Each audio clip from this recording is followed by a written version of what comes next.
আজকে কলেজ থেকে আসার পরই দিদি বলল চোখটা বন্ধ করে বস, তোর জন্য একটা সারপ্রাইজ আছে। সারপ্রাইজ পেতে কারই না ভালো লাগে বলো, আমার কিন্তু খুব ভালো লাগে। চলো চলো তাহলে এবার গিফটটা আনবক্সিং করা যাক। ছোট থেকেই আমার সাজতে গুজতে খুবই ভালো লাগে, আর বক্সটা দেখে তো বোঝাই যাচ্ছে কি থাকতে পারে।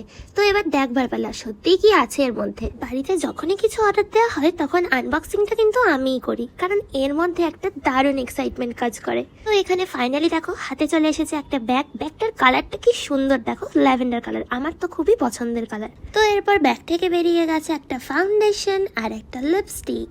এটা আমার খুবই দরকার ছিল, জানি না ও কিভাবে জেনে গেছিল। আর এইটা দেখো, এটা হলো এই ব্যাগটারই একটা চেন, এই ব্যাগটাকে তোমরা ইউটিলাইজ করতে পারো ভালোভাবে। আর এখানে দেখো এই কাগজটা দিয়ে একটু আমার দুঃখে ভরা জীবনের একটু চোখের জল মুছে নিলাম। প্যাকেজিং নিয়ে তো কোনো কথাই হবে না, দেখতেই পাচ্ছ কি দারুণ প্যাকেজিংটা। আমি এর আগেও অর্ডার দিয়েছি, এর আগেও আমি সুগারের লিপস্টিক ইউজ করেছি, কিন্তু এবারের প্যাকেজিংটা আমার জাস্ট ওয়াও লেগেছে। আর এটা তো ফাউন্ডেশনটা রিভিউ আমি তোমাদেরকে দিয়ে দেবো, আর প্রোডাক্ট লিঙ্ক দরকার হলে আমাকে কমেন্টে জানিও।